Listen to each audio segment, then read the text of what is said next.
Hey, Manuel, B, I did the reading. I just have one big question about this month's manga. Yes. Oh. When does Naruto show up? He actually doesn't get introduced until volume 4, but Yeah. that wasn't in the reading. Yeah, he's in the sequel series, Uzumaki 2, Naruto's Revenge.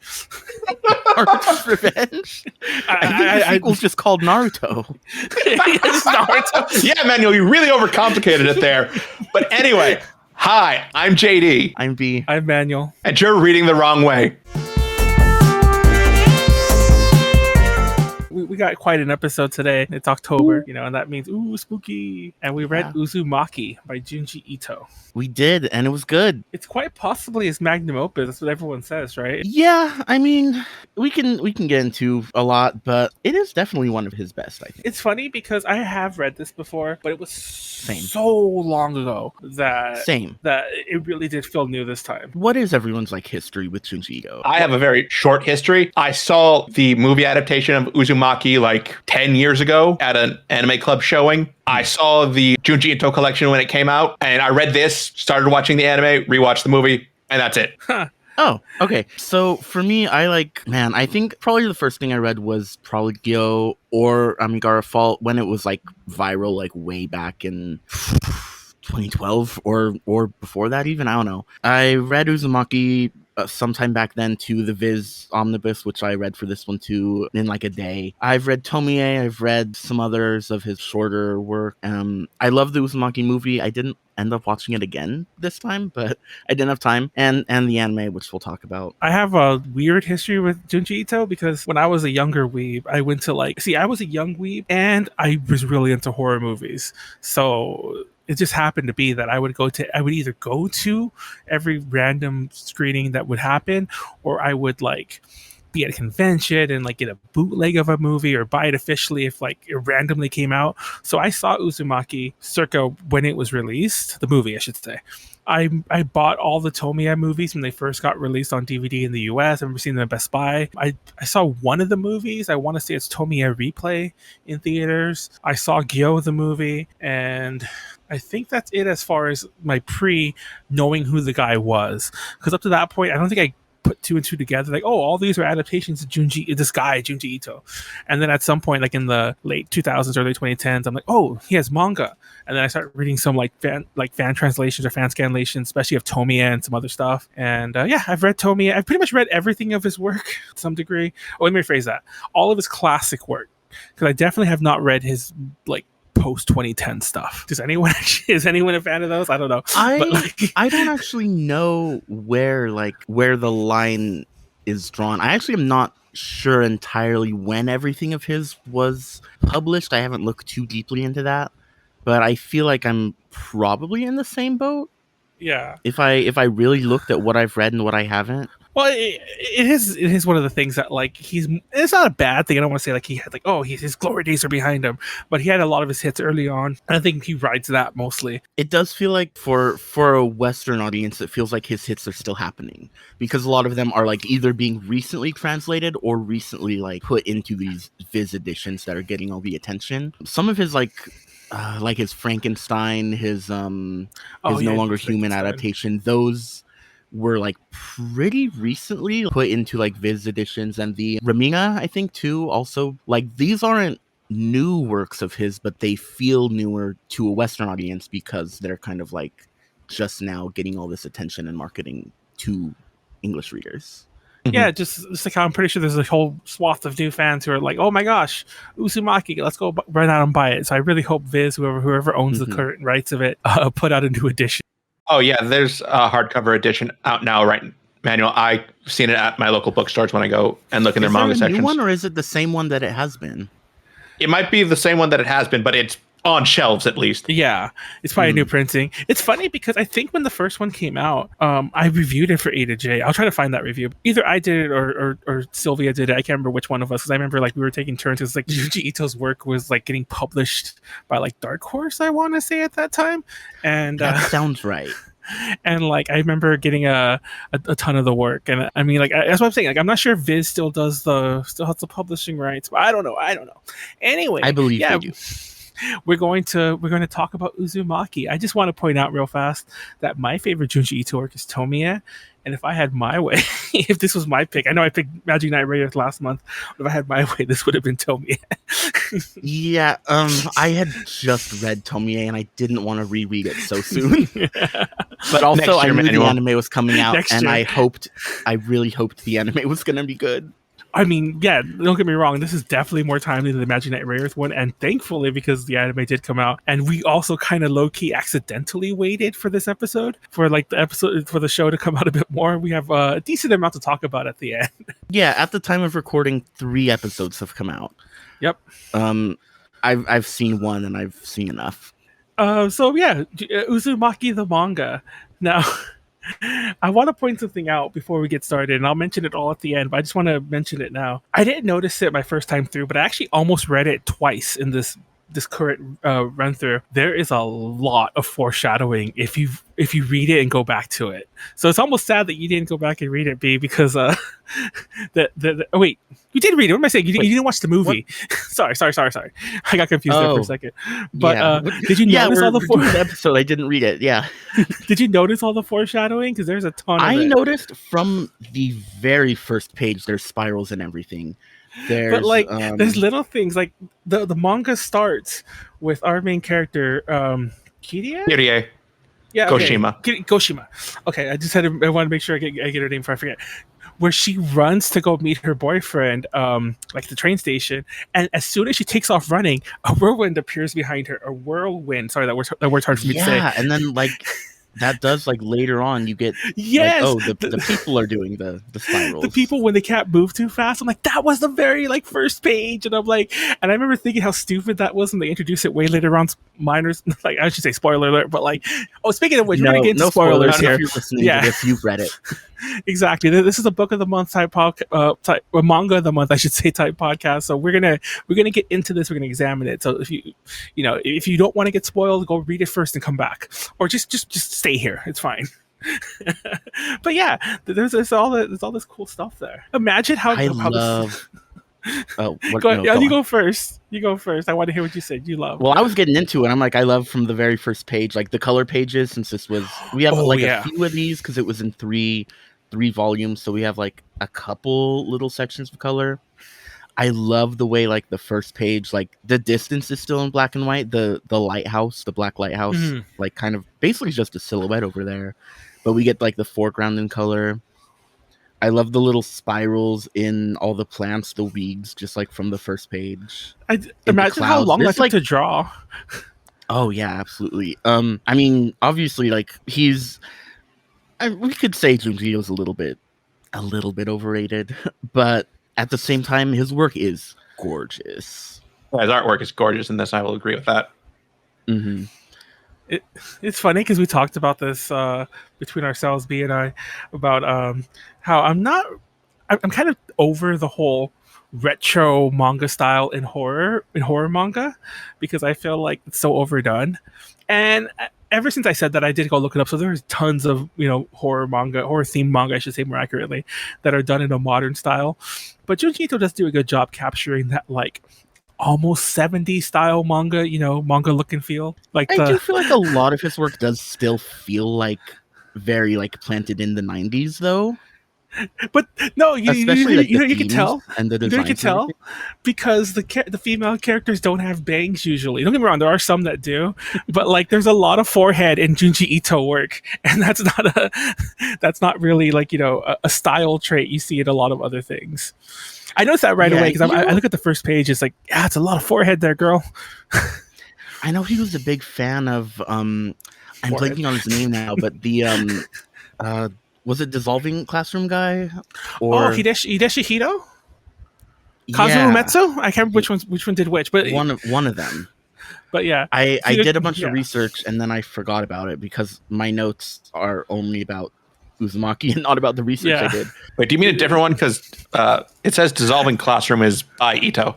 Yeah, it wasn't Dissolving Classroom. It was the other classroom. There's Drifting Classroom. Drifting, yes. Drifting. It's drifting.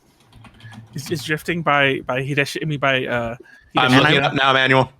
But anyway, yeah, I do at some point want to bring that to the show too, but Kazuo Umezu. Umetsu. Yeah. He's the older. He's the more modern one. Huge influence on Junji Ito. Hideshi Hino, for those who don't know, he's the one he's also a manga artist, but he did the Guinea Pig movie series, which we'll never talk about here. But anyway, going back to Uzumaki. That's for the Patreon bonus episode. Exactly. Please don't give him ideas. I do love that when like they first show the Uzumaki, which by the way, it wasn't until I rewatched the movie that I realized that they use Uzumaki for swirl. Because I don't know Japanese that well. I should have asked Tiffany before we started recording this, but I've never heard that word used to describe swirl, a swirl. So I'm wondering if that's like this archaic term or I just don't know Japanese. But just like a stylistic choice, I guess. Yeah, but I did notice that when he's looking at that thing, I'm like, what the hell is that in the wall?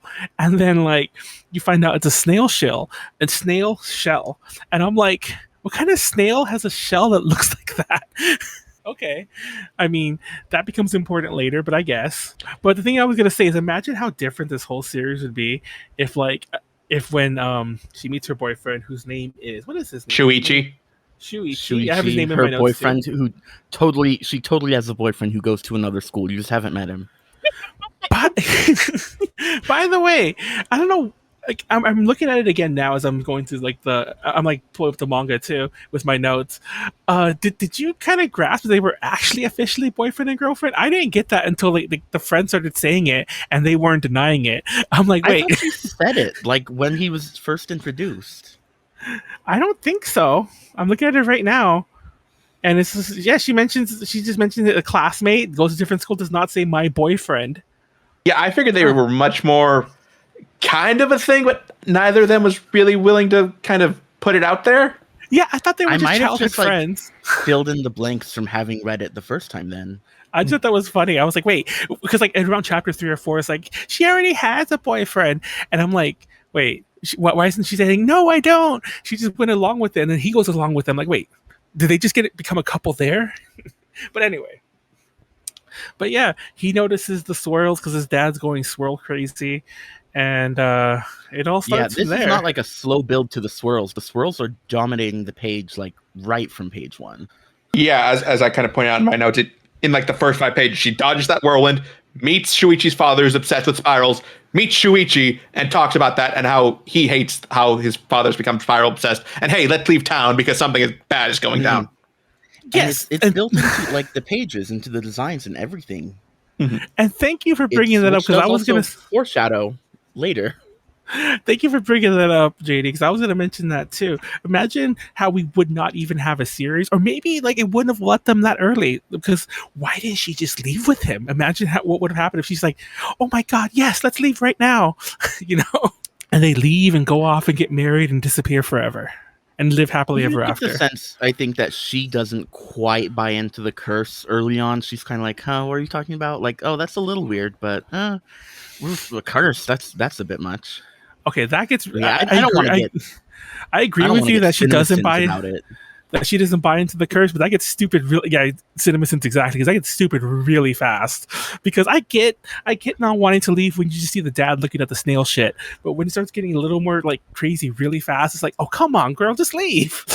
I do also think that a part of it is the spiral itself, because you get to the point where even Shuichi is not leaving town, and he's been saying it from day one, because it's kind of like the curse is itself forcing them to keep doing their daily routine and keep going about everything, even though and this is like really thematically heavy, but like even though like you see like everything going bad around you, you're like, man, I just gotta go to school, I just gotta go to work.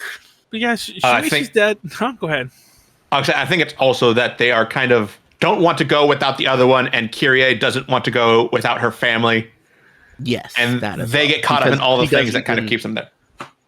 Even when they do eventually sort of have a chance to get out, she's like, wait, I got to go back for my family. And yeah, of course, like. Mm-hmm. So yes, Manuel, I think you were describing the events of chapter 1 that we haven't discussed yet. Yeah, the Shuichi's dad like gets crazy, scroll crazy.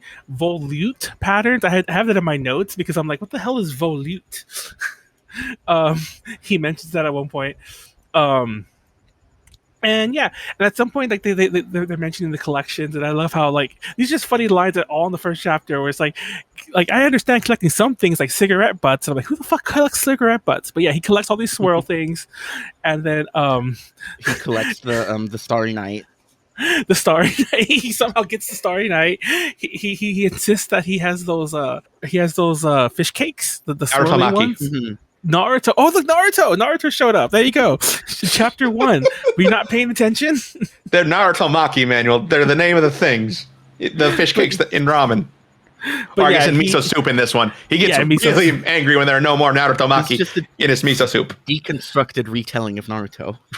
and then he swirls the soup, and then they even mentioned how he has to swirl the bathtub to get into it. Yeah. And I literally have in my notes, it's like, surprise, bath scene. And it's like...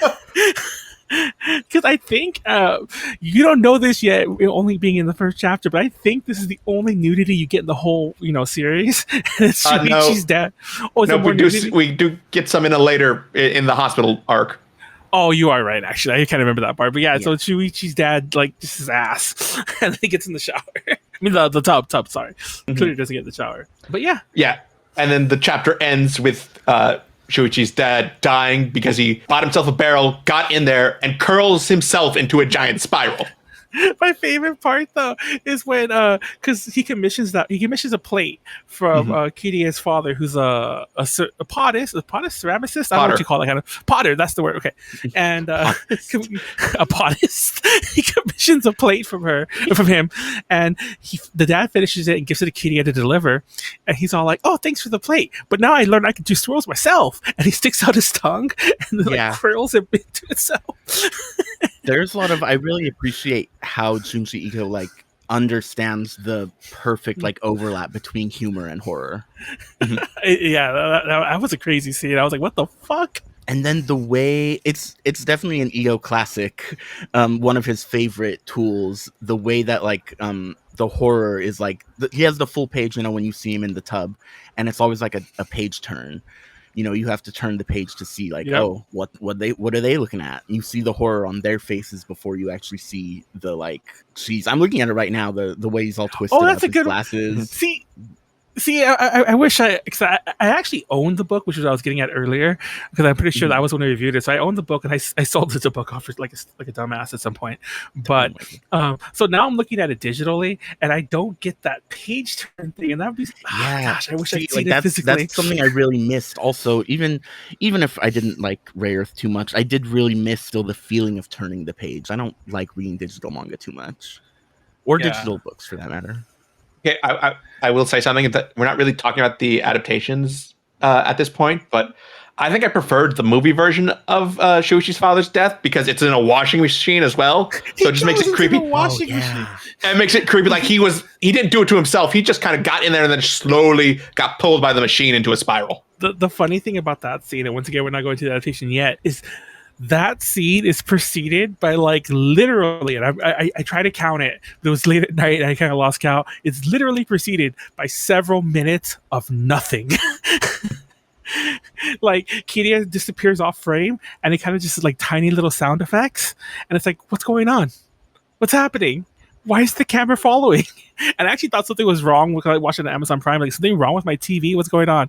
But no, the movie's just like that. The anime could learn something from that. Yeah, I love some nothing, honestly. Like just that was that was one of the few, and I will admit that was one of the few scenes that did work. When it was just like, I just wish I was expecting it, and I wasn't like smacking my TV thinking it froze or something. But that was like the one scene I remembered from that movie. Honestly, that is like the one good scene from that movie entirely. Like, man, it's now I really wish I had rewatched it because I remember loving that movie. It's a good movie. Okay, it only covers like half the manga, but yeah, because the manga wasn't done yet. It was done concurrently. They busted a Game of Thrones. Oh, I didn't know about that. Yeah. I think by the time they both wrapped up at the same time, by the time the movie delivered, but like the movie was obviously in production like a year or two before, so yeah. But yeah, so they cremate the dad, and in a very like Return of the Living Dead, Spiral Obsession Part 2, and then it swirls in the sky like the smoke does, and like I kept thinking like, is that what really spreads the spiral? Because I mean, like, once again, I'm reminded of Return of the Living Dead. I don't know if you've ever seen that movie, where like they try to burn the zombie and that spreads the zombie infection everywhere. And I'm like, is that how the rest of the town kind of goes crazy? Because that's what starts with the mom. Like the mom is like, instead of loving the swirls, she gets scared of the swirls. Yeah, it's a really interesting like inversion of Shuichi's mom. The whole thing is really like a study of like the theme of obsession, and there's like a really interesting inversion of obsession, kind of like her extreme like fear, hysteria, kind of spiral phobia. Yeah, the obsessive repulsion. Yeah. So it gets way weirder than this, but you would think at this point, Kiria, and I guess kind of at this point now, Shuichi's kind of stuck because like the mom's going crazy. But you think at this point, Kiria would be like, "Boy, we need to leave now. Like, screw my little brother, screw my parents. Let's get the hell out of here." Is it around this point? I think that Shuichi stops going to his school in the other town. Yeah, because it doesn't take very long for the mom to get like hospitalized. Yeah, and so he has to like take care of her, and she's like, she sees swirls like the nurse has a bun like in her hair, and she's like, swirl. The scene with her fingertips with her oh my god. Yeah, she cuts off her fingertips because there are swirls in the patterns. That's just insane. At this point though, argue more plot. I think Shuichi does try to get transferred out of town, hoping it would be good, but for whatever reason it never happens. And obviously the end of this chapter kind of negates any reason for needing that. Yeah. And then like Shuichi's like, he's like wearing gloves, wearing a hat, so there's no swirls. And then he's looking at like a poster, and it's like, oh, there's a swirl in the ear. I forgot what part of the ear that is, but there's a swirl in a cochlea. Yeah. So yeah, it's like, no, not a cochlea. That's gonna like, if she finds out, she'll want it out. And then like perfect comedic timing, the spirit of Shuichi's dad is like, dear, there's a spiral in your ear. I didn't mean to rhyme there, but yes, basically he said he does that to her. She's like, what? And then like, tries to get it out basically. Oh no! I mean, I think she goes to ask the doctor first. Then doctor says no. Spirit comes back and she does it anyway. And she learns very quickly that damaging your inner ear is a very good way to not ever walk again, because a lot of your balance control is there, which means she gets dizzy, which means she goes in spirals. Yep. And also, you didn't mention the way her husband showed. I know. I was gonna back up and say that he comes back as a centipede, millipede. I'm not sure what the difference is. A spiral in. Wait, hold on. I'm thinking of. So he's inside the IV. He's the spiral, sort of the liquid in the IV spiraling. Yeah. Oh well, that happens too. Well, he comes back. He also comes back as the millipede thing earlier. Yeah. But yes, he comes back several times. What can you say? But I actually forgot about the IV thing. I'm looking at it now. But yeah, he comes back as like. Okay, when we say IV, we mean the intravenous fluid, not the plant. Just to make sure you know which IV we mean. And for the record, when he came back as the millipede, he was just bothering the shit out of her. He had nothing to do with the swirl. I mean the ear. But when he tells her about the ear, that he's the IV. He's the IV liquid. But yeah. And then like here it comes, because like what I think is weird about the manga is that it definitely is more episodic. Like, everything happens. I love that. It's a very, I mean, this is something that was super popular in the 90s too, was the sort of idea of combining a serialized story with episodic storytelling. So you have like, it's very like X-Files-y. You get like, there's something bigger going on, but you get a bunch of littler like, and the shorter episodes, or in chapters in this case, are really the better ones, I think, at least as far as Uzumaki goes. Yeah, so in chapter 3, the monster of the week is Azami Kurotani. I have it listed in my notes. I literally put this in my notes. Tomie with the bob. Yeah, she really does look so much like Tomie. Oh yeah, which is also it's nearly like irresistible to men. And that was too. before I even got there. Like I just wrote that like in the first page. Like I was writing stuff as I was, and like same. I just wrote I wrote, this girl is Kurotani Azumi. She is Tomie, sort of. And the famous spiral girl, because she's like one of the most iconic images. Yes, is her head like being devoured in a spiral. Mm-hmm. But I actually have a little funny aside. Azami and I both have little crescent scars on our foreheads from childhood accidents, and I thought that was kind of fun. Oh, is yours going to Oh, it's develop into a beginning. thing? Yeah. I hope not. It's definitely going to develop into a thing. Well, it hasn't made me irresistible to men as far as I know. It's only a matter of time. It'll happen someday. But yeah, she has a little scar that like she had it when she was a kid. I forget exactly what was happening. She was She climbing fell a off the thing, monkey bars or like the playpen, Yeah. trying to impress a Yeah. guy she liked. and then like now everyone likes her, but like she doesn't like Shuichi them. doesn't. Okay, so she meets Shuichi, and Shuichi's like, you have the spiral. You're cursed with the spiral, and she's all like, wait. You don't like me? You know? And now she goes full Tomie. Yes. How dare you not like me? And then she keeps trying to talk to him, doesn't want anything to do with her. And so I forget exactly like how did the dude get him to go there? Like she gets one of her like boy toy people. Yeah. So she offers to like go out with the guy if the guy calls Shuichi and says like he has to go meet Kyrie somewhere for whatever That's reason. what it was, This also happens in Tomie. Exactly. No, this whole chapter, and I don't. Okay, I'm gonna assume that Tomie came either first or definitely was Tomie around was, the same I time. believe, Junji Ito's first serialized manga. Okay, that makes sense because I was gonna say the Uzumaki movie was I think a double bill with the first Tomie movie or one of the first Tomie movies in Japan, not in the US. So I'm like, it definitely had to have existed before this. So I don't know why he just reused that plot. So like note for note. Well, because he wasn't done. He wasn't done exploring that theme, and he Yes. never has been. It's very common in his work. So yes, this also plays into the like obsession we've been talking about for the last couple chapters and how she becomes obsessed with him, and that is kind of symbolized through how much the spiral consumes her face until you get to that like iconic image where like the upper right, I think, portion of her face is just completely like spiralized except for her eye. Now, I know that they show the eye going into the spiral, but it never dawned on me that it was concave.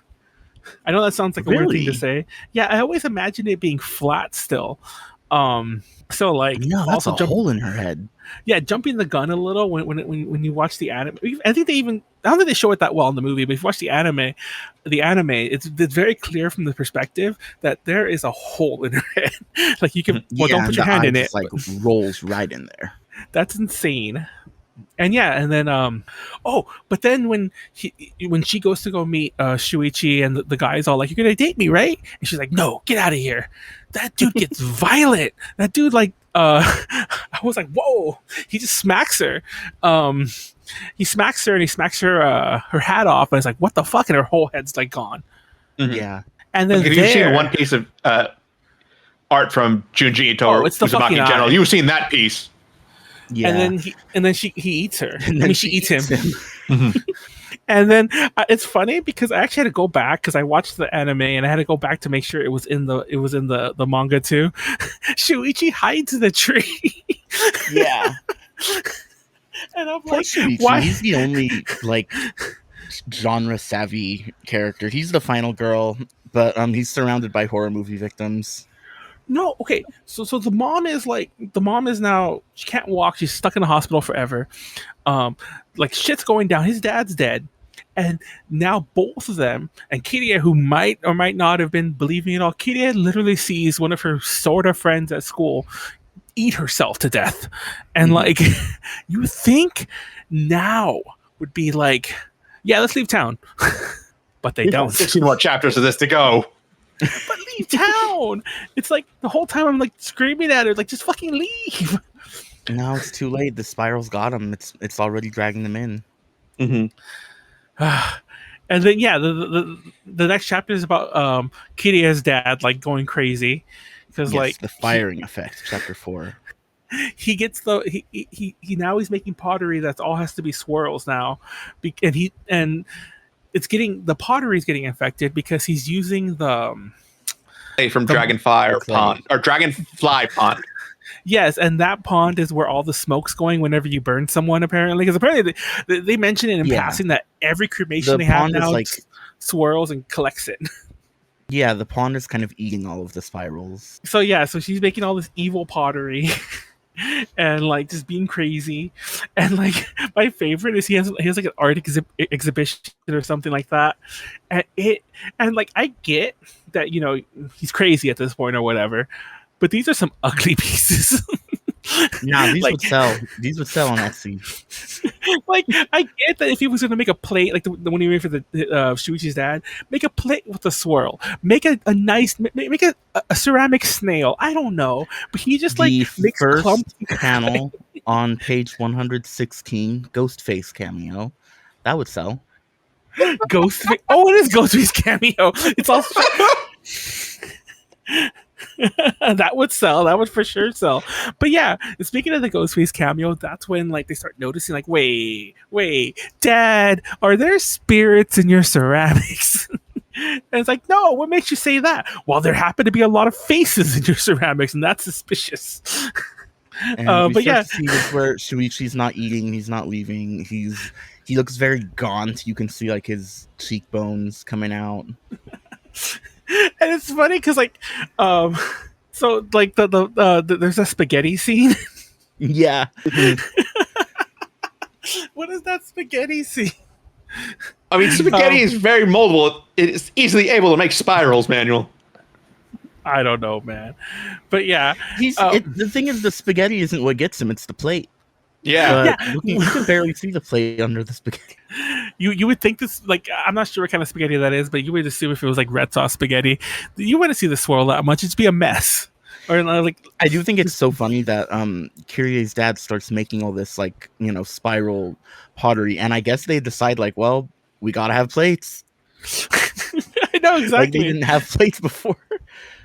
He threw them out. Like, you see, they're just partially Greek, and so they break so many plates, they just have to keep replacing them with his work. And then what's funny though, like, even though I was talking shit about like his ugly art, apparently it comes to find out, I have this in my notes too, he is actually making normal pots and not pots and pans. He's making normal like vases, or Yeah, and plates. it's the fire. It's the kiln. It's the kiln that's like, and that's now where we get the chapter title, The Firing Effect. This is what's happening when he fires his pottery. Yeah, because his kiln is filled with the spirits of the dead who have been cremated in the city. There you go. Yes. This all makes sense. This chapter does have one of my favorite scenes, transitions, art, whatever you want to call it. When he's getting when like I forgot why Kiria goes out there to go look for him, but she goes to look for him and he's getting clay from like the bottom of the pond, and you see him come out of the pond like very zombie like. Yeah. And that was a cool little bit. I'm like, oh shit, that's like very like retro 80s horror looking thing, It is, yeah. But I do love the way Junji Ito's influences really shine through in his work. and then so of course like the spirits in the fire, the kiln, all that nonsense, and the pottery, all that whatever. And then of course Shuichi's like, no, I'm gonna like put an end to all this, and he breaks the kiln and all these spirits come out. Have that many people have been dying from this so far that the manga hasn't been telling us? I mean, we could imagine that it's this is where they've been cremating bodies for decades even. So like everyone who dies in the town, like it's just that people might not have noticed the swirl as often. Or maybe the swirl, maybe they didn't notice it, maybe it hadn't really been manifesting yet. Maybe more time has passed than we think. Time definitely passes a lot in this manga. Yeah, I mean, there definitely probably weren't the big like faces in the clouds, Lion King style in other cremations.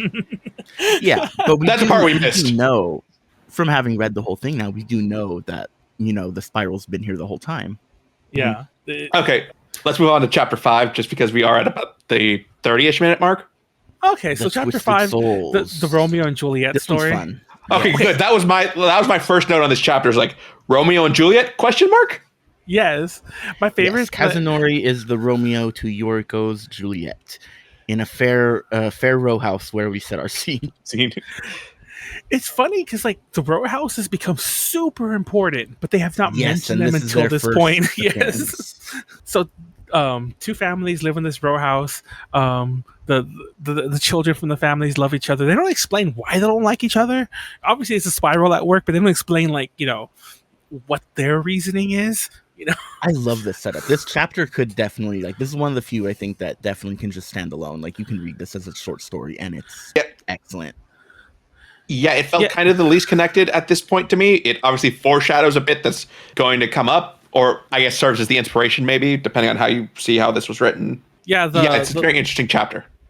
The female part of the Juliet of the equation, should I say, has an older brother that like beats the crap out of the Romeo of the situation, and then like then Kiria comes upon him, meets the family. I love this that they yell at each other through the walls because the row houses are so like shoddily built. Yes. That they could just yell at each other through the walls like "fuck you," no, like fuck you. Reality is just falling apart around Yes. this like these arguing families. And then there's the other that also leads to the scene where they're like, no, we're gonna fall in love anyway. They try to run to each other. They are like they live feet away from each other. Like, they are so close. It's just like the whole situation just strikes me as like, oh my god, this is weird in a good way, but it's just like it's absurd. Yeah, absolutely. He's leaning very much into the absurd angle. And then the two kids, they hatch a plan to run out of town or leave town, get married, all that stuff. Their parents, they're asking for Shuichi and Kirie's help. Their parents catch wind and chase them. They run across the beach, decide they never want to be away from each other, and in the end, twist like snakes mating, forming some weird. The snakes are also hybrid. Foreshadowed briefly before it happened. We see the actual snakes mating. And it's funny because like prior, and you also got like foreshadowing of them being spirally, because at one point, like one of the many times the older brother punches the dude, he turns, but like when he turns to get punched, he's like like swirls around, and I'm like, oh shit, like turn back. But yeah, it is kind of sad because like, look, they could have been together, and they kind of still are. I guess they still are forever. Yeah, they Godzilla their way out the scene because they go to the water. I like to imagine that they are now like a weird sea monster in the now. They're the ones who smash that ship later, for all we know. But yeah, they're on their way to Gyo after this, actually. Oh, they're on the way to Gyo. Yeah, and so the next chapter is called Medusa, and that's, I think, the other famous. Okay, I don't think it's a famous scene from the manga, but it's a famous scene from the movie, which is funny because the movie doesn't adapt it fully. But this is the one about hair, and this one's so much fun. So Kiria has a friend, another very, very forehead centric girl. I don't like why it's in all my notes. It's like why does this girl have like, if that especially the other character, I don't remember her name off, it's not in my notes, but if she was put in a modern manga, she would have bangs because she's like meant to be like, she would have a Hime cut is what I'm saying. She would definitely when you learn that fashion changes more than once every millennia. For once, this is the only fashion I know is like girls in their foreheads. But anyway, so yeah, I think it's more about you than it does about Junji Ito. I guess, but if you were a fan of Kiria's long hair, then oops, it's not gonna last this chapter. Yeah, but this other girl's name is Sekino, I believe. Sekino. Oh, it is in my thing. Okay, I see it now. So yes, Kirie's hair starts curling and gets into weird spirals. And then like another girl's, her start doing it as well. Also in this chapter, a character dies after doing, I believe it's this chapter where the character dies, like by falling off the roof, because they talk about how he was doing like tricks for attention. It's also in the film, which I think it's a more striking image, him falling down the stairwells, but him falling off the roof makes more sense. It's funny because like, and I saw the movie more recently. I didn't notice he was smiling in the movie because I feel like that's lost. But in the manga, you can see it more clearly. Also, she's trying to get her hair cut, and like the hair attacks the hairstylist. Kiria does, I mean, when her hair starts getting all crazy. The hair attacks the stylist, and that character, the stylist, exists in the movie, but she never cuts hair.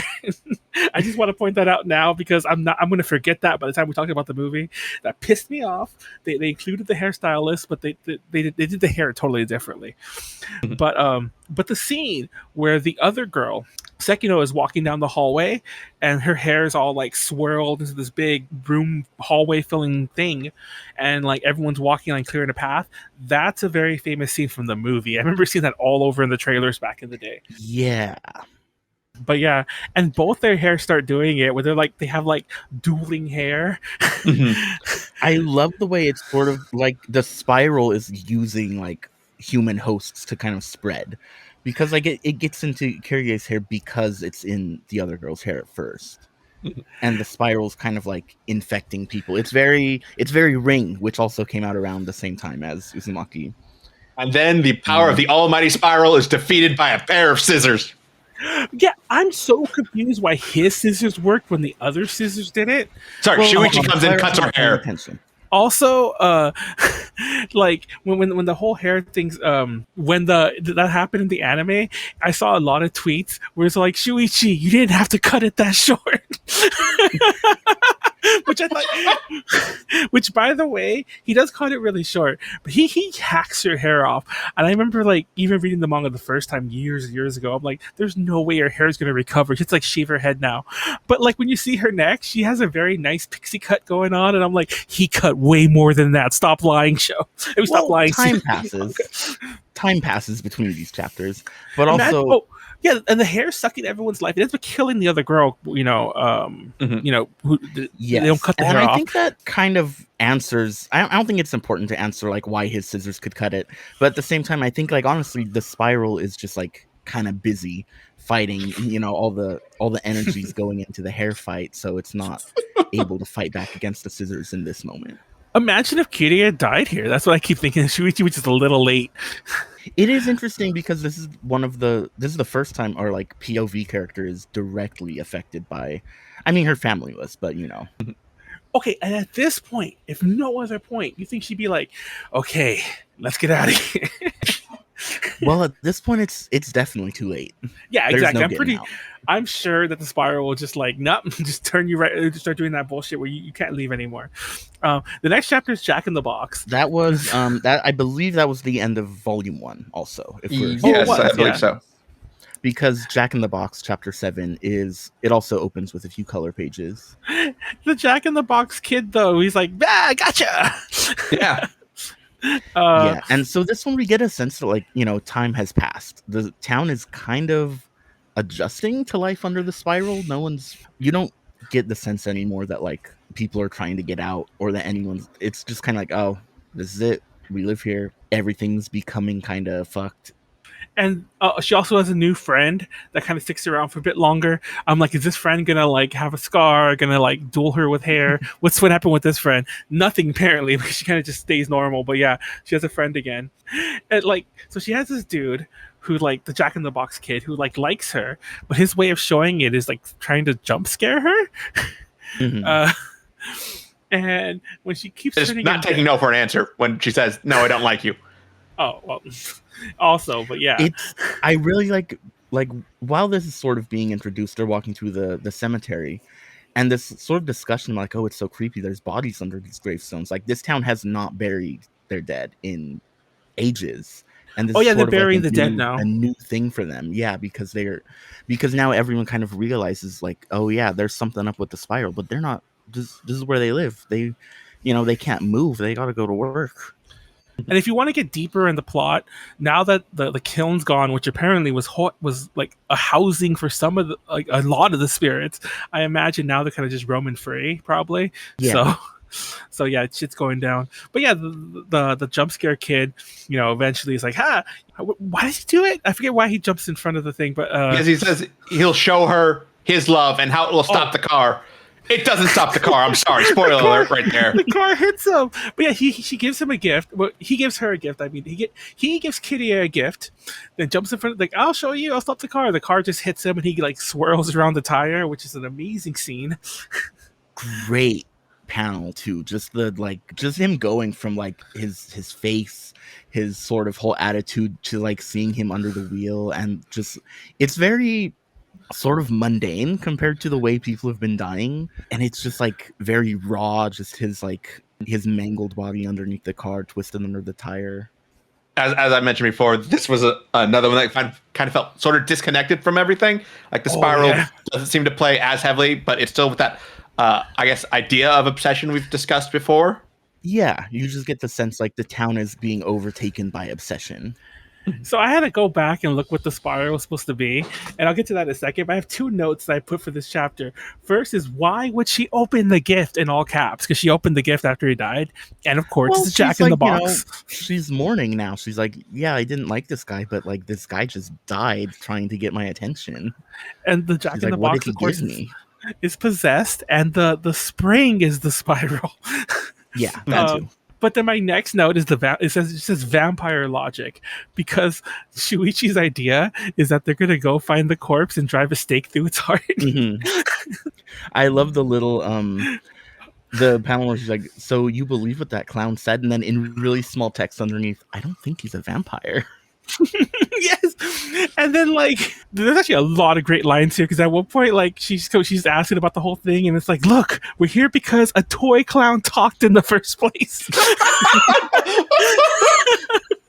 And I'm like, nothing is unbelievable in this town, and I'm like, oh my god, the writing is just all over the place.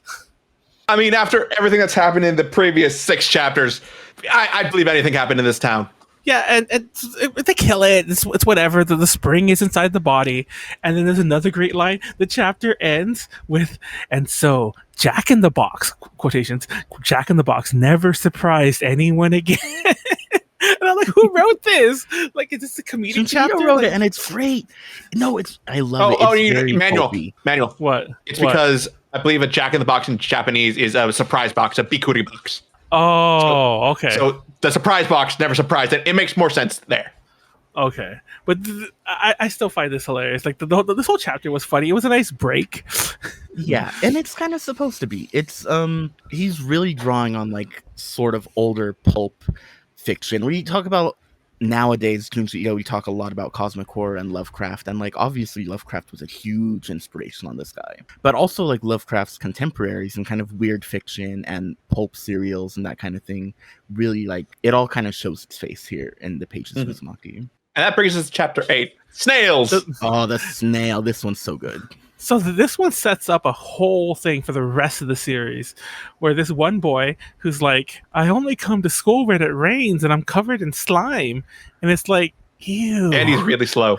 Oh yeah, and he's really slow. And like he's getting punked by like some school bullies. And honestly, I think they were kind of implying also the school bullies are being like spiral control too or whatever. Because at one point they strip him naked because they're just mad at him. It's like, you take your clothes off slow too. We'll help you. Recreational volleyball is serious business. That's why they punish him and strip off his clothes, because he cost them a game of volleyball and PE. I've cost my team many a volleyball. I'm not saying it's right. I'm just saying it's petty.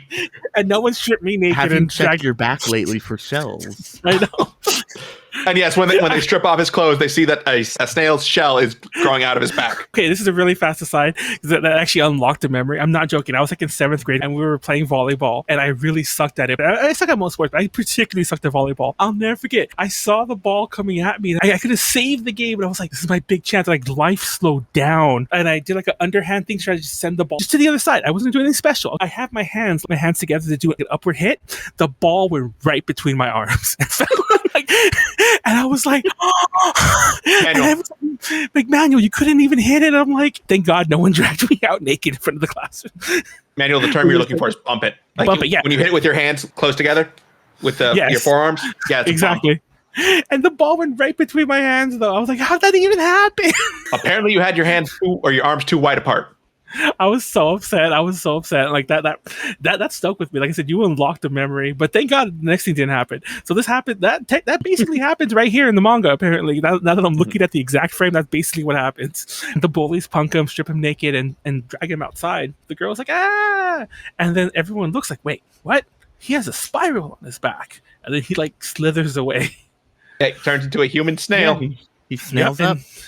He snails up, shows up, and like he just snailing outside. Then the bully starts snailing up. Yeah, and we get the sense like no one's doing anything about this. But at this point, they locked them in the fucking school.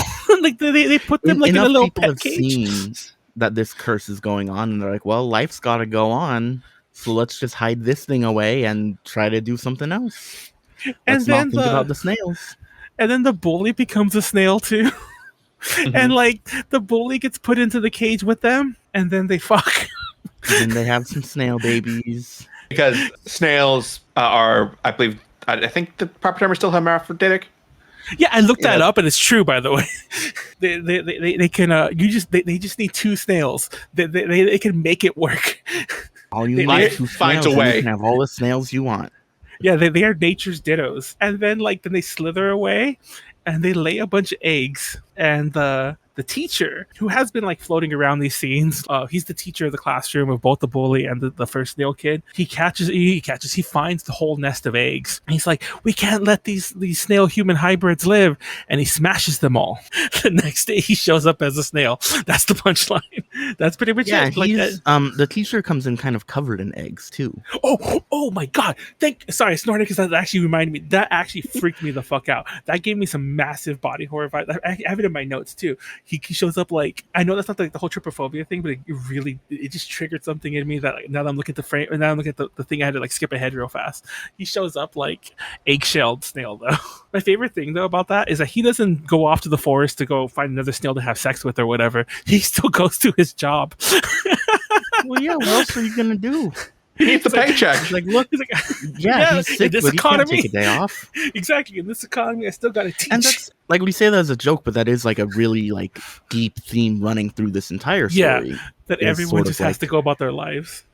There's a lot of political and economic commentary. Oh, okay. Political and economic commentary kind of coming through in the pages. And yeah, the pressure to reflecting on the characters and their actions. I have a lot to say about the actual ending of the series, and I think from here on it's the beginning of the end, because it actually moves forward. It stops being Monster of the Week-ish kind There's of. still going to be a few little episodic. Because from bits here coming. on, I think it starts becoming more post-apocalyptic. The next chapter is the I Black think Lighthouse. that doesn't really start until volume 3, but yeah, we are chapter 9, the Black Lighthouse. Mm-hmm.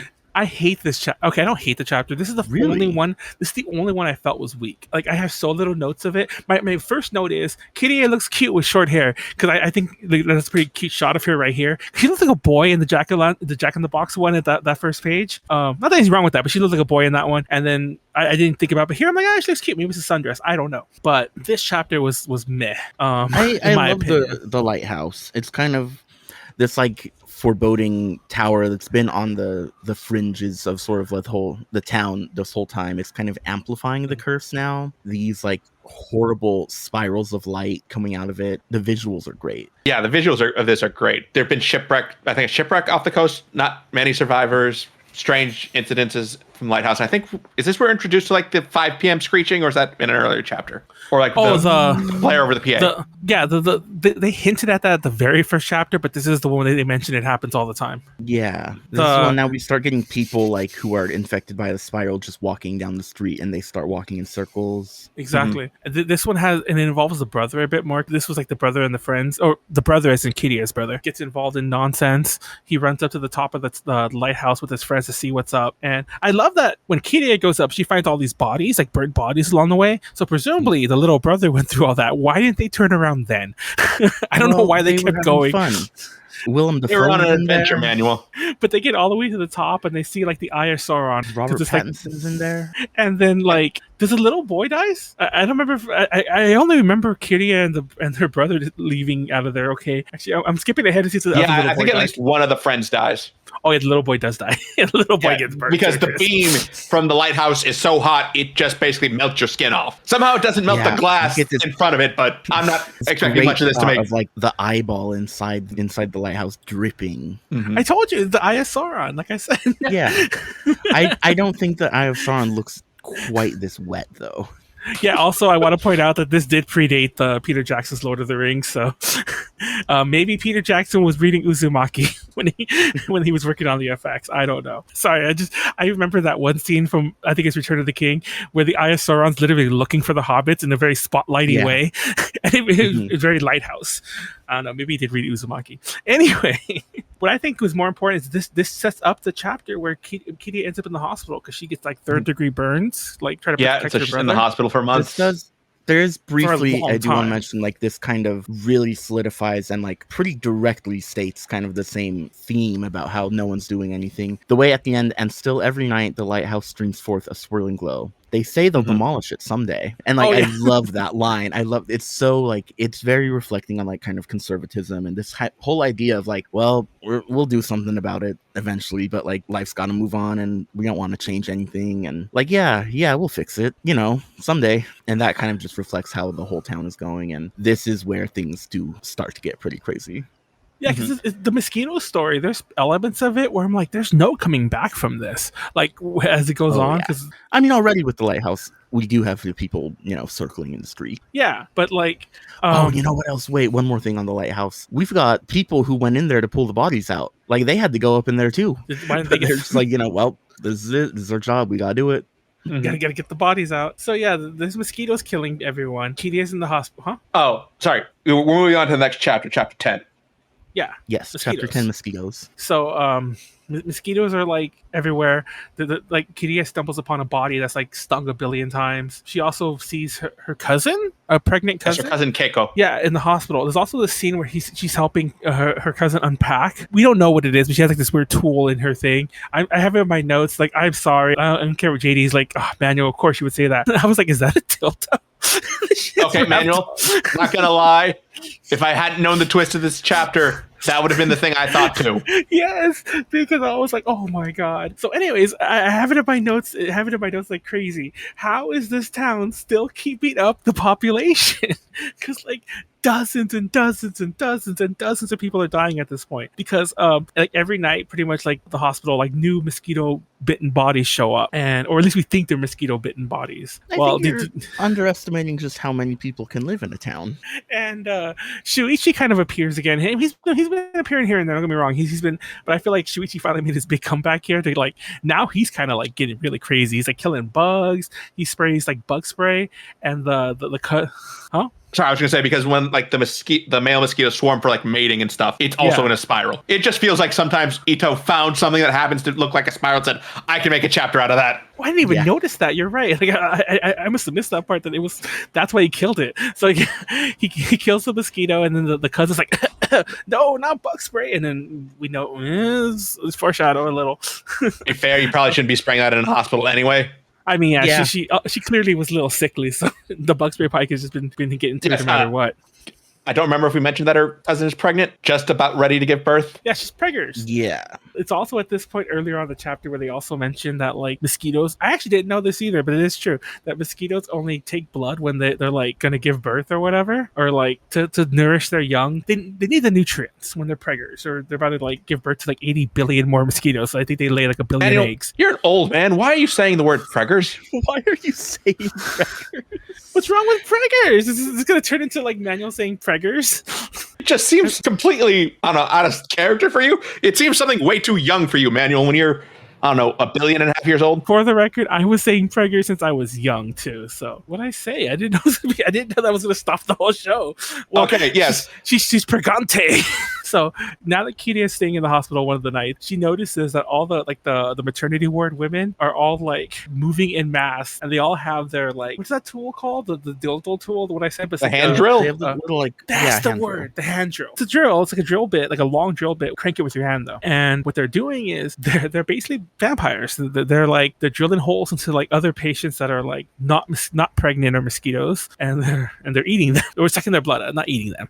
Mm-hmm. Yeah, because they have to nourish the babies with blood. Yeah, and then obviously Kiria sees it, and like they're all like, you saw. And there's also more other spiral action where like they hypnotize one of the patients who was just walking by. Which I was like, oh shit, they have like spiral powers like that now. And they start killing nurses and everything like that. And then she runs back to her bed, which she's sharing with her cousin, and the cousin's gonna kill her, and shit happens. She remembers that Shuichi left the bug spray, and she sprays it, and they all run off. And what the fuck? Okay, I understand that at this point the town probably doesn't care. Shit's going on in everyone's brains, but several people were killed that night, including staff. I don't think it's that they don't care. It's more that it's kind of an inconvenient reality that people don't want to face because they got their own shit going on. So yeah, it segues right into the next chapter. Okay, I'm trying to point out something. What? I don't think it was a smart move for them to kill as many of their victims as they did. You can keep harvesting blood if your victim's still alive.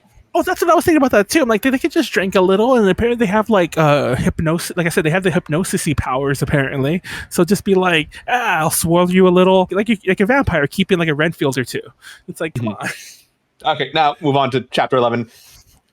The umbilical cord. Creepy talking babies yearn for the womb. If you ever seen The Fly, at the end of that one, it's Jeff Goldblum becomes a fly. I am Brendel Fly, was what the line was. He becomes a fly, but he gets the main female character pregnant while he's already infected. And the whole thing is like, is she going to give birth to a fly baby? And spoiler alert, there's a sequel where she gives birth. And there's even a scene where like she gives birth to a maggot. And like this whole time I was like, the chapter kind of deals with that too. Like, oh my God, she's going to give birth to a bug?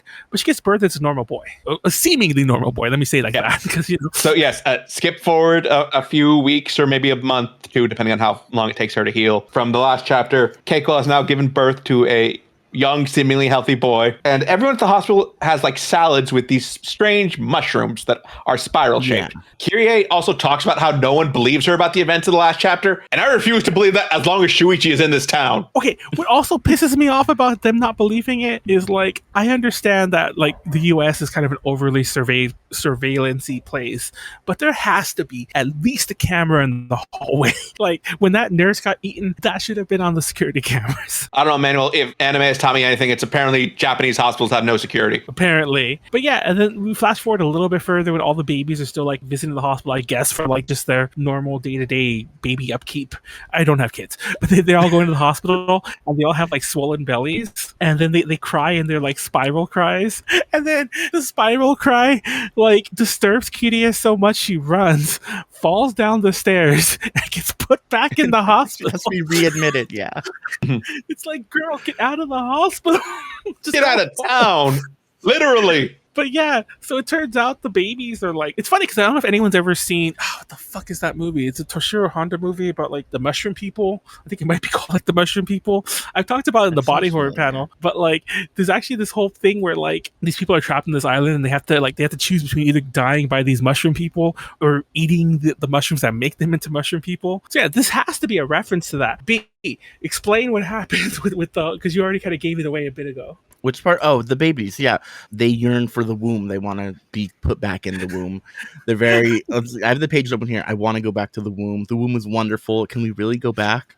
Of course, Dr. Kawamoto will do it. If he took us out, he can put us back in. Their faces here too. Yeah. They look so like I don't know. They have these very detailed, like not smug, but sort of like terrifying faces. Yeah, and when I read it, for some reason I thought it was more like psychic baby talking, but the anime at least has them actually talking. Somehow even more disturbing. Mm-hmm.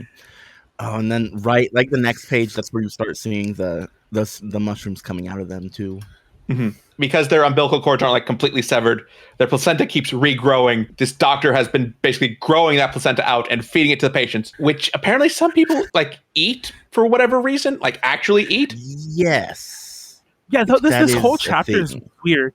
And you're right, because this is also the scene where they show they do have. Is that her cousin that they show naked? Yes. Because there's the other movie here. I have it in my notes. That was a weird scene. Also, for those who don't know, the whole being wanting to be back in the womb, that's a crazy fetish, and it's also very like Oedipal.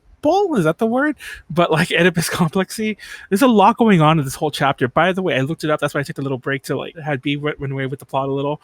It was released under the name Attack of the Mushroom People, which is I think the version I remember seeing as a kid. But it's Matango. That's the name of the movie. Yes, that sounds right. That's a pretty famous movie directed by the same guy who directed the first Godzilla movie. A lot of this chapter feels like it's referential to that. So that's just a fun little aside if no one's seen it. I think you could watch it for free some places. But yeah, now the cousin looks a lot more mosquito-y. There's a point where she like has like a proboscis tongue. Is that even the right term? Where she sucks the blood out the doctor or sucks whatever the fuck out of him. I don't know if that's even blood anymore. Yeah, around the point we start seeing the mushrooms everywhere, it starts to get also very pulpy. It almost kind of feels like a Goosebumps book even. That kind of like very over the top, gross, weird, kind of funny. And JD mentioned the whole older. Like chapters being like disjointed from the rest. Even though this does set up a lot of like what's going to happen next. Also, because now the Kiryu has been in the hospital for like months, like, you know, probably a month off and on. She's missing a lot of the shit that's going on outside. None of this really ever comes up again. Like you like the hospital can never be used again. Like it is a mushroom place with mosquito women and mushroom babies. I think going back to Junji Ito's like classical influences, or I don't know about classical, but you know, his influences from an older generation of storytelling. That's kind of how sequels used to be. It didn't used to be so lore heavy, everything's connected, everything's always the same. It's more like we're carrying themes over and like events are sort of happening, but it doesn't necessarily have to be. You can read the sequel to something without having read the first one. It doesn't matter so much. So which brings us to our next chapter. Do we want to move on or do you want to talk more about this chapter? Go ahead and move on. Do we have anything else to... Well, actually, no. One last thing. The thing I was going to say before I distracted myself. This is the last chapter, in my opinion, that I kind of wish the series ended here, or like just went right back to the Monster of the Week type stuff, because it is definitely from this point on that things start... If you didn't believe about the lighthouse being the beginning of the end, that's only because it sets up this whole hospital stuff. From here, it's the beginning of the end for sure. This is for sure where things start to become more serialized, more like one story that's just continuing on. I am a little upset that the thing is, the difference here is I'm not upset about it, and you are. Yeah, I'm upset that Junji Ito wasted this idea of the mosquito mushroom people at the hospital. Like, this could have been its own short story movie even, but it's just a chapter in fucking Uzumaki that never comes up again. But you can still read it as just a short story and it works. Yeah, I guess that is true. Like, if you don't factor in, Hide appeared in the hospital, and like her cousin never matters again. So the next one's called The Storm. Yeah, in which a typhoon falls in love with Kiryu. I'm not kidding. Literally. It's like whenever she goes outside, the storm's like waiting for her. Is that the Jack in the Box thing again? I love their faces. On 364, Kiryu's like resting her head on Shuichi's shoulder. Their faces are incredible. That panel. Oh, no, look at his face. He looks like, okay, he kind of looks like Junji Ito himself. He does. Is he a self-insert? The contrast between their two faces. Well, he is tired. He is gone. Yeah. Shuichi is like, he's just gone. And how does she learn that it's in love with her other than the fact that it's calling her name? Because she goes out in a typhoon to bring Shuichi food. She will make sure that guy gets fed. Mm-hmm. Shuichi doesn't deserve her. He should have left town when she wasn't willing. She still just took her. It would have been for her own good. She didn't know that, but like it would, like, just wait a few months and when the town's disappeared and on the news like it is later on, then it's like, aren't you glad I like kidnapped you from the town? Manuel's takeaway from this: kidnapping is okay if you think you're doing it for a good reason. See, it turned out it would have been as good long in as you case. think your town is cursed. It's okay to force your girlfriend to get out of this town with you, pop punk style. But yeah, like, I don't know. This chapter doesn't really go anywhere except setting up more nonsense of like the town the town getting destroyed, I should say. Because in the whole nonsense of like the storm falling in love with her house gets destroyed, along with many other houses. And that sets us up for the final chapter, not the final chapter, but the final volume of the series, chapter 13, which is the house. Because now, remember those row houses? They're coming back. They sure are. The Goshima family, without house now, moves into an old row house with some interesting neighbors. They move into like the Norman Bates row house because like one of her neighbors like poked a hole in the wall and just staring at her. And I'm like, girl, do not shower in that house. Like, do not. Just don't think they have a bathroom in there. I think they have to go to like a public bathhouse. I was gonna say, I'm pretty sure they have to do that if there's even one that still exists. Basically, there's someone else living in another house in between theirs that are like, I'm confused what's going on here because like they're like growing thorns. They just have some weird disease that grows out in spirals from their bodies. But like, it looks like a plant. I was still on the house, but he was saying about how it's been repaired. It's got electricity. We even built a toilet. It has all the comforts of home, which I remember noticing because like the page directly before that, the house is like essentially almost collapsed. I had to look up what these row houses were. They're like really old earthed houses. For the record, we should probably point out now that apparently Junji Ito was inspired to write a story about row houses. That's what this is what all Uzumaki's about. He was just waiting to get here this whole time apparently because he wanted to write a story that involved row houses. And here they are. Yeah, but so they have the neighbors who are like, well, everyone's getting this disease. If you live in the row houses, kind of start getting like spiral warts. They look like thorns. thorns, like actual thorns. Yeah, I think they look kind of plant-like, especially when they're on that old lady, because she looks like they she's turning into do. she looks like she's becoming a root. Because like at one point, I think her Yeah. son dies, and when they get the body out, there are all these holes in the floor. They don't show it, but presumably he was growing into the floor or something. And then it Yeah, starts and then having to her creepy especially neighbor. the shots of her hand in the dirt with the plants too. It kind of almost looks like the plants are growing out of her fingers. They're not, but it kind of has that look, and it lends itself to the root sort of look. But yeah, like I like when the creepy neighbor notices it. Kiria notices it because he's peeping on her when he notices, and then he screams, and Kiria's like, "What's that?" Like that's like an inch away from me. I do agree with you that there's a very psycho vibe from that scene. Yeah, once again, I'm pretty sure that was intentional too. I'm sure Junji Ito is a fan of, the horror classics, if you will. Oh, that fucking foot, like her dad's foot, when he starts getting them too, that's also a body horror type scene. Like I just saw that because that just feels a little too real, and I'm just like, like that looks like it could be a real affliction. I don't want to see that anymore, kind of thing. And basically, I was gonna say, like they all start getting infected from them. Yeah, we start to get the point where the Dark Souls boss bursts through the wall. Yes, the Dark Souls boss. She has like I don't even know what you would call those, like the spiral tentacles coming out of every orifice. And then I really love in another EO classic. It happened a bunch of times throughout this, but I just love the like, and then we got out, and that was it. They went away. It's the old Amityville ending. Fine. They moved out of the creepy house, and now they don't have to deal with it anymore.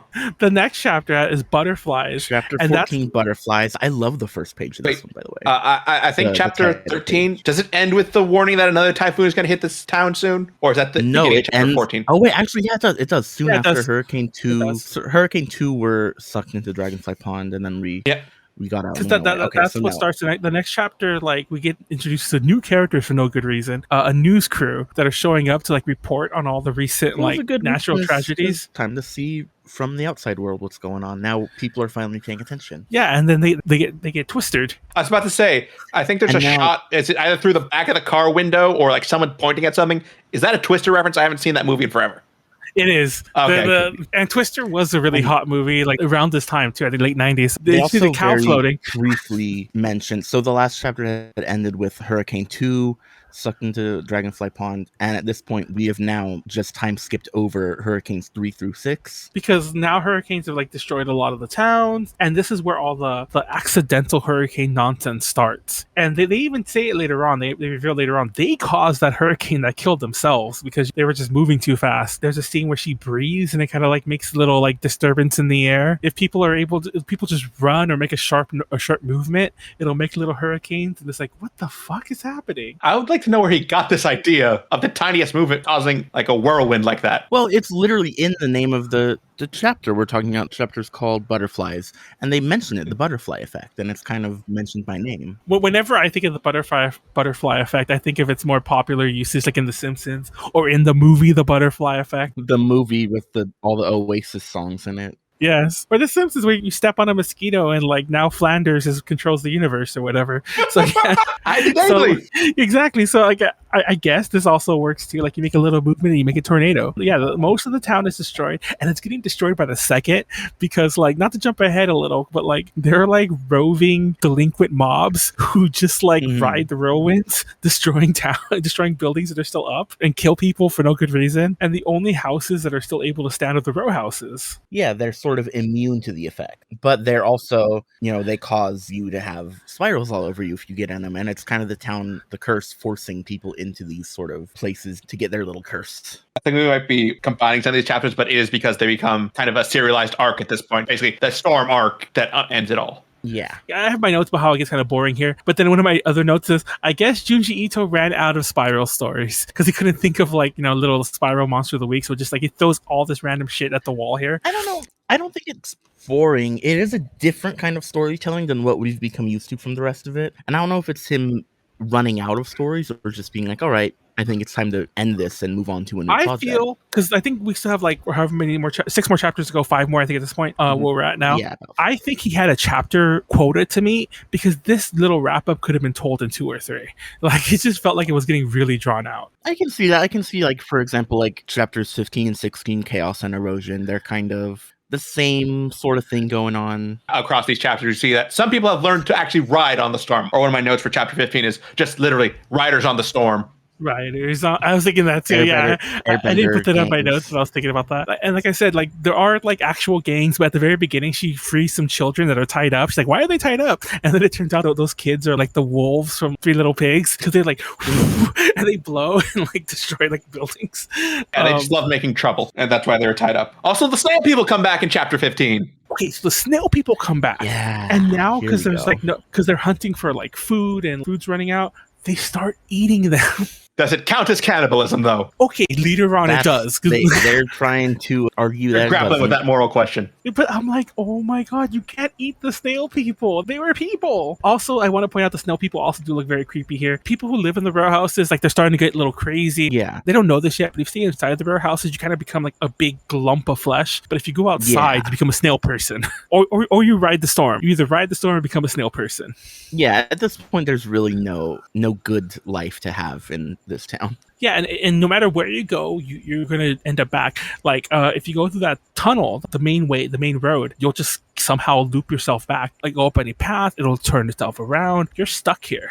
Yeah, there's no escape. And there's actually more, we start seeing more actual, like, the delinquent gangs. I like how they all have, like, goggles, and they're all, like, they're really set up for this. The problem is with these next chapters, too, especially the next couple, is there any specifics to talk about? I feel like we're just getting over all the plots, just, like, right there. There's gangs. We've got little bits. I mean, chapter 16 is the one where we get all the mangled bodies. We start seeing them all grow together. The obsession is sort of evolving into desperation. Everything's sort of just, like, pushing to further extremes. There's not quite as many small moments to focus on, but there are things. Because they when they start noticing if you go outside, because Kitty and her family get kicked out of the row houses because there's not enough space. Obviously, because like that camera reporter lady, she's extra. They're like, you can't live here at all. They come to realize whoever lives outside becomes a snail person. So they're like, we need to get in there. So they try to like burst it open, like, you know, just ram the row houses, and that's when they realize everyone became the lump of flesh, you know. Who was in there. Just a lot of cannibalism, a lot of snail stuff. Yeah, I really love some of the designs of like the gangs and all these like sort of the roaming, like the airbenders, the riders on the storm. All these people with their goggles and their scars. Yeah, exactly. Like I said, I did like kind of like that, but I wish there was more of it. Like there was no real plot there. I think they even show them destroying the last buildings, and I'm like, oh, well, there goes the town. Congrats. They're breaking anything that's not broke yet. And then at chapter 16, we're already jumping ahead that far, ends with Kirya's brother becoming a snail. Yeah, his name is Mitsuo, by the way. Mitsuo. I don't think we've ever mentioned it. Oh, yeah. He didn't have much character. He went up the lighthouse and became a snail. Those are his two big characteristics. But that leads us straight into like our final trilogy of chapters with chapter 17. I don't remember its title. Either of you have it up. Escape. I wrote down every chapter title. It's the little brother. What's his name? You already said his name. I forgot his name. Mitsuo, Kirie, Shuichi, and the reporter lady, who was, I wish I wrote her name here. Yeah, I thought I did, but I guess I didn't. I think her name is Chia. I'm not seeing it now either. Yeah, Maruyama. Yeah, I have my notes. No, because I put bye-bye Chia when she died. Oops, spoiler. Of course she's going to die. So they try to escape, and they go up. They decide to go take the mountain path and just walk through it. But along the way, they run across another group of people who are like trying to escape. And they're like, oh, well, we're going to follow you for a bit. But they don't want to follow them for a bit because they know they have like, you know, the little brother snail person with them. And it's like, what's wrong with your little brother? It's like, oh, no, actually, I'm getting ahead of myself. He has a backpack. So, but the reason they don't want to tell about the little brother is because this other group of people have their lunch pail with them, basically. They have a friend who's becoming a snail, and they're keeping him with them in case they get hungry on the path. He's emergency food. Yes, and I'm like, oh my god. And obviously this freaks them out so much, they're like, don't tell them about Mitsuo. And so like, what's wrong with your little brother? It's like, oh, he has a backpack, don't worry about it. You know, it's like, Eventually, the little emergency food does become a snail, and they eat him. Now, there's a scene where the dude crawls inside of its shell to start eating him. I thought the snail was eating him for a second, but no, he was just that hungry. He went in there and just started eating it. It seems almost like, you know, it's desperation. They're hungry, but at a certain point, they're just taking glee in it. It's sort of a sadistic, like, look how much fun it is to eat these snails. The way he's like, oh, I want to try one raw, and like the expression on his face, it's very, because shit's going down everywhere. Like they're seeing the spirals and like the tree stumps. Like the whole world seems like it's becoming spirally if you pay attention to it. Like they're no longer in like a normal forest, woods or whatever I should say.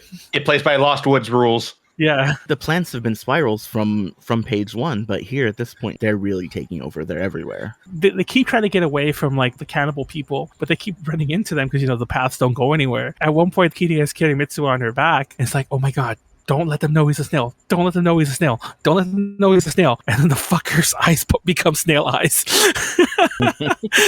They just like pop out like, and, like, yeah, I like the way they just push him back in. that was the best part. Like, they do that? You could just like, no, they're fine. They're normal eyes.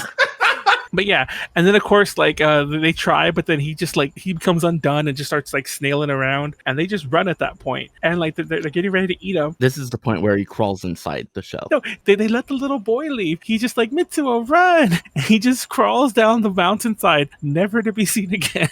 We need a counter for that now. How many times we use the phrase "and character was never seen again"? Exactly. I like the point where they see Shuichi's dad in the tree stump. Oh yeah, like I said, he's swirling in there. We haven't forgotten about him. He started all this. But yeah, and at this point, the spiral's just out of control. It takes over like them and just makes them into spiral people. Chapter 18. Chapter 18, the labyrinth. The row houses have become the row house. They were in a time loop and they didn't realize it. I think a year or two have passed or something. I forget the exact time frame. I didn't mention it earlier, but there was this guy earlier who was like trying to like rebuild the row houses because he realizes if the row houses stay up and we need more row houses, let's just build more row houses. Yeah. He has been pretty much one-man army building this entire giant row house because they meet him and he has like a big-ass beard. Each one has been expanding. Like each house started expanding on their own. And they even mentioned, I think, that it happened that they weren't even communicating. They all just were individually deciding, oh, we got to expand our house, as if the spiral is doing it to them. And it somehow forms one giant spiral as well. Yeah. Yes. And then every so often, like in those masses of people that live inside the row houses, people will die and they have to detangle the dead bodies amongst everything else. There's a scene, they're so gross. I love it. Yeah, there's like the bring out your dead type scene. That's where they meet him again. He has like this big ass beard. It's like, well, it's you guys. You guys left years ago, however long it's been. They go looking for Kirie's parents in the maze. And then what happens? They lose Chie. As you said, she dies in this chapter. Yeah. Even though these houses are mostly newly built, you occasionally come across like weird spiral rubble nonsense. And like she gets in between some of it and tries to escape. And like the houses just kind of close in on her. And that's it. We never see her again. We don't even know if she's dead. I mean, more than likely she is. She got spiraled into the peoples, but yeah. And they make it to Dragonfly Pond, hoping that there's some sign of Kirie's parents there. So this is the part that I get really upset by, because like it turns out there's no pond anymore, and it's just a big staircase leading down, a spiral staircase, of course. And it goes down into Chapter 19, completion. Mhm. So they go all the way down, they find these other swirly bodies. Shuichi like gets attacked by some of them and he falls all the way down. And what is down there when they get down there? I'm curious if anyone has the same idea I did. I mean, there's spirals. the spiral contraption, like the mass of all the bodies and everything that's been constructed around it. I have it written here. The ending Toby is almost from Naruto.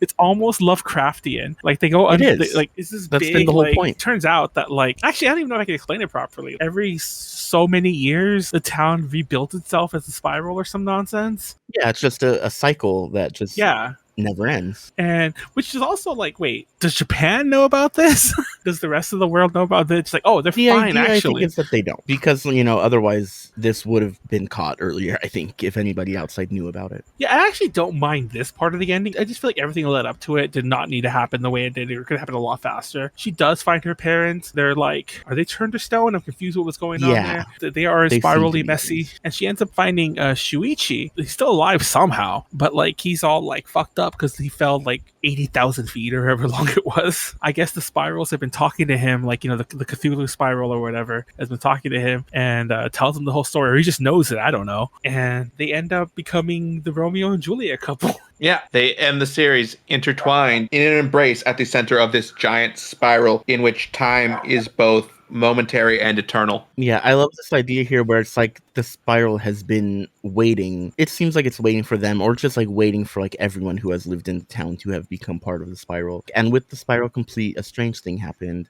just as time sped up when we were on the outskirts. In the center of the spiral, it stood still, and it just kind of like, it all stops, and the curse is over. Eventually, the town will be rebuilt, and it's all going to happen again, because nothing ever changes, and nobody ever does anything, and nobody ever knocks down the lighthouse. Yeah, exactly. I was gonna say, did you notice the lighthouse and the klaxon horn thingy are Yes. still the only thing are still standing? Like, even though those tornado people were Absolutely. like destroying everything, they left the Mhm. lighthouse. I don't know if maybe they couldn't, but the lighthouse is still fucking there. But yeah, it's crazy how, like, if you read it again, you'll notice all the little foreshadowing things. I don't know if that's for sure, but the Romeo and Juliet thing, that's pretty much note for note what happens here, basically, except for, of course, like the families. But, still, it's the same, lover intertwined nonsense. I mentioned already that the chapter opens with Kiria running to go meet Shuichi, and the whirlwind comes up behind her. And I'm like, oh, look, it was already happening then.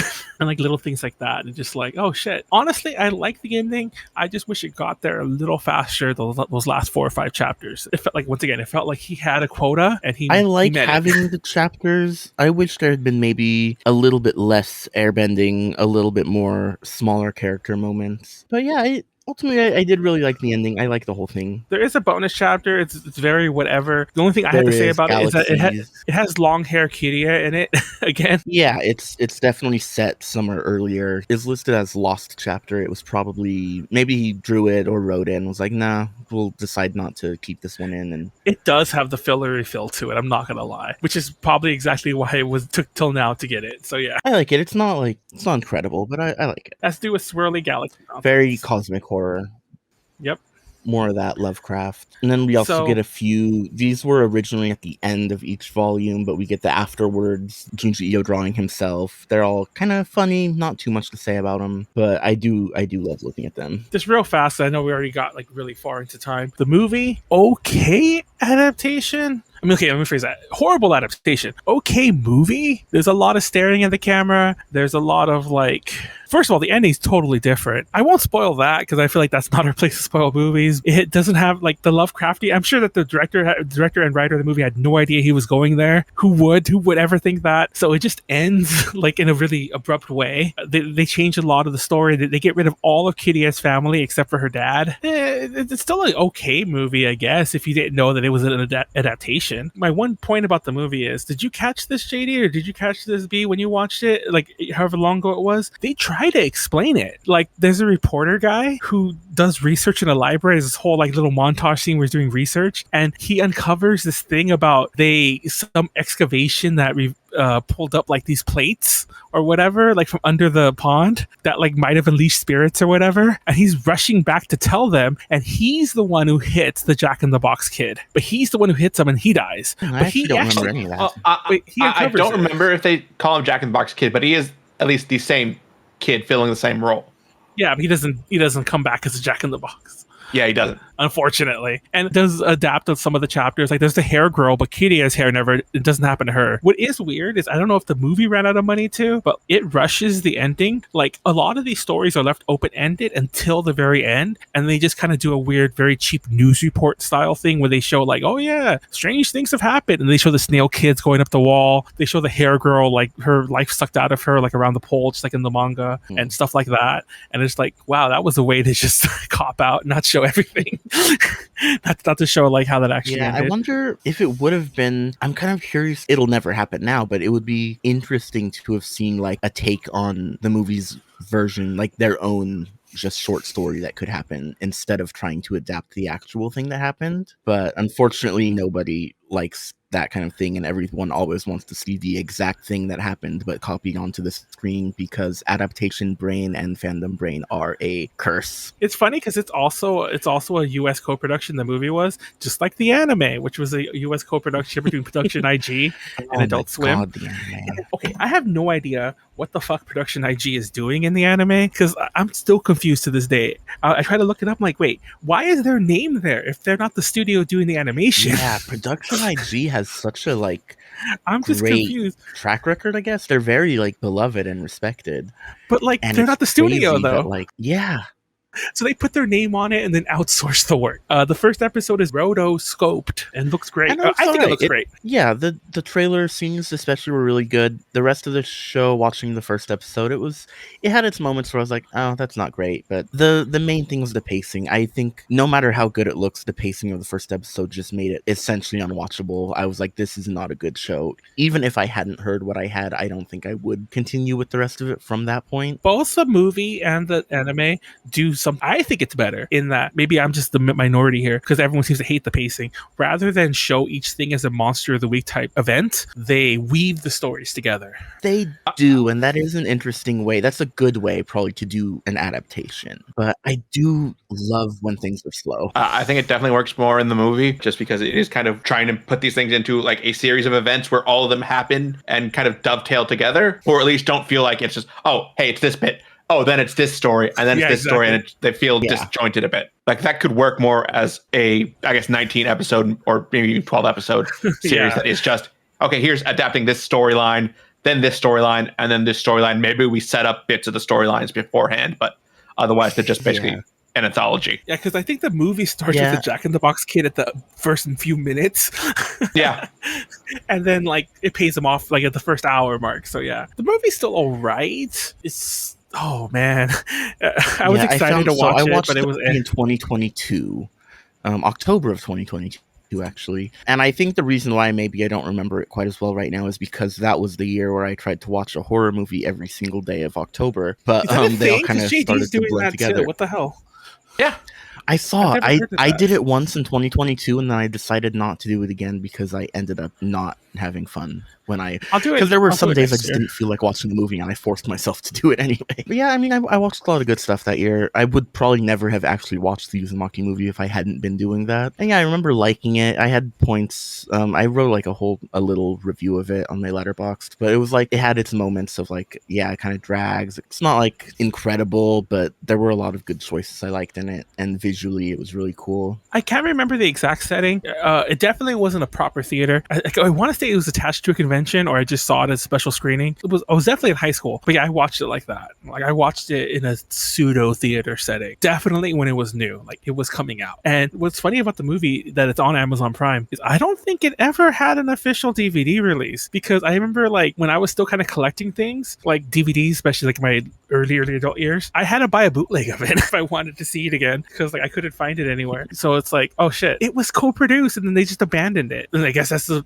running trend because the anime was definitely co-produced and they abandoned it. I don't want to get into the weeds because I think it's still coming undone about why the show took a nosedive, but it takes a huge nosedive. Yeah, as we noted much earlier in this episode 3 of 4 is the most recently released one, so things are still coming out as we're... Yeah, by the time the episode is out, I think episode 4... By the time the episode of this show is out, episode 4 of the anime should be out. Exactly. Will have just come out, assuming this is releasing on the 20th.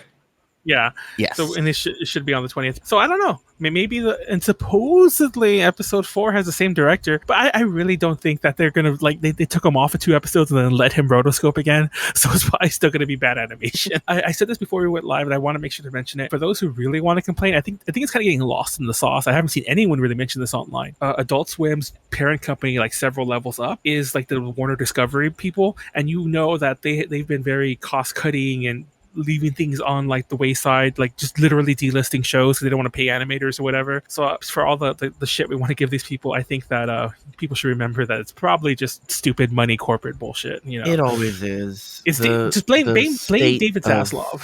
Yeah, the state of art right now, mainstream art, the state of commercial art is abysmal, and it's only getting worse. So going back to the manga, what's the final thoughts on it? Okay, I'll say mine first. I said it a million times. I just want to just say it, like just get my thought out there. It starts out great, it ends great, but that little part in the middle, chapters 13 to like 17, I feel could have been condensed into like 2 chapters. Yeah, I think I don't want to say that I don't like those chapters because there are bits that I do and I wouldn't want to like do without them, but I could see like, yeah, it could have been a little bit shorter, but I like what it is, and I do think it's, well, I mean, we're eventually, this podcast is going to run for until the end of time, and we're never going to die, so eventually we'll cover everything trapped in the spiral has ever written. Yeah, we'll trapped in the spiral. And I'm sure we'll have other thoughts on more of his other work eventually down the line, but I do think it's one of his best. And magnum opus, I think, is a good way to describe it, at least at this point. I guess I'm the last one. I mean, I'm not as big on it, but I still like it. I have some of the issues Manuel talked about. I would have liked something a bit more serialized, like from start to finish. I would like to see more of it serialized, kind of work together. You're not gonna like Tomie. Yeah, Tomie. It's funny because like Tomie has a different story entirely, though. I've seen the animated adaptation of Tomie. I kind of get that it's different things happening with a new Tomie every time. Oh, the Tomie anime sucked too, but we'll talk about that next year. Yeah. Like some of them are really interesting concepts. I don't know how well they all gel together. I do like Ito's art. He has a really good flair for just making something that's completely creepy and just drips off the page like that. Story sometimes I was not as in love with, but it's still a good series.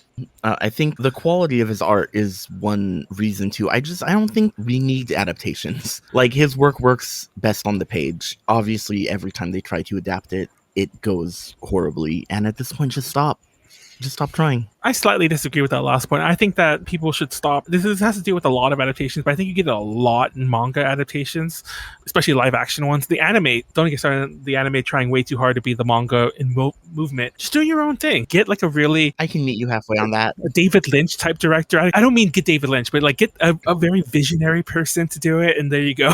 Yeah. Hey, Manuel? Yes. I would just like to clip what you just said and then play it back for you anytime you complain about changes from source material. That is true. Because I'm still thinking about Dune Part 2. Well, Junji Ito is a lot more like, oh yeah, okay, you're right.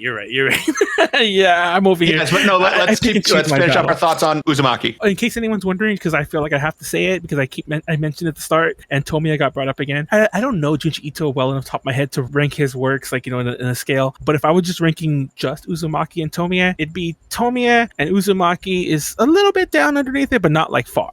I still like Tomie more. Is what I'm getting at. I think I prefer Uzumaki, but we'll see how that changes over time. Uzumaki is definitely aimed at an older audience. Tomie is a shoujo. Uzumaki is a seinen. Tomie is just, I don't know, different vibes, different everything. Definitely episodic, definitely monster of the week. Well, Tomie is always the monster, but like, you know what I'm getting at. Oh, that was the other thing I was going to say about the structure of it. Like, had it been monster of the week or just been like some kind of anthology, but instead of just following Kyrie and Shuichi for the most part, it'd been, oh, it's a different person in this town going through some weird thing. That would have been another way I could have seen it going. I would have liked to see that too. That would be a really cool, different way to do it. Like we could have saw the hair thing from the other girl, but then she just dies at the end. She's like, then I died. Yeah, it's just Kuro Uzumaki or the name of the town is just completely cursed, and here's how it's affecting the random people. But let's finish up our thoughts. Yeah, again. and I can see a different version of this not ending with the apocalypse. Yeah, thank you for mentioning the town. Like, we didn't mention it at all. Kurozu Chomachi. Which I think it basically just means Black Spiral Town. Exactly, it is. Yeah, Kurozu Cho. So yeah, that's our thoughts on Uzumaki. Go check it out. Really you can get it on the Viz app. Oh, of course Viz carries it. I was asking that question earlier, and I read it on the Viz app.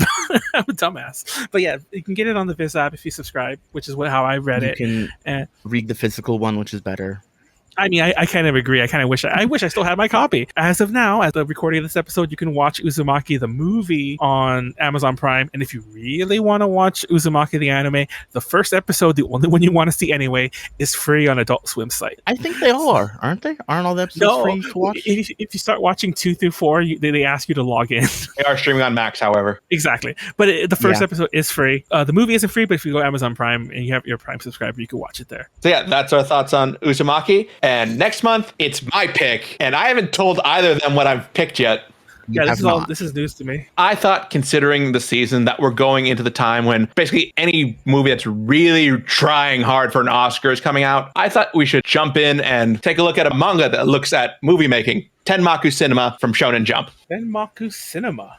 I have never heard of this. It's from the team behind Food Wars. It's like Hikaru no Go to the movies. I love how we are really jumping all over the place in terms of it's genre. Another 3-volume. And it's new. It's new. It wasn't relatively new. Nice. Okay. It came out last year, I think 2023. Yeah. Ran for 19 chapters before getting canceled. But I really liked it, so I want to see what you think about it. Oh, thank God. It's also on the Viz app. Not ended. Yeah. Well, I mean, they wrote an ending, but clearly they meant to go on for a couple more volumes. Yeah. But we can get to that next time.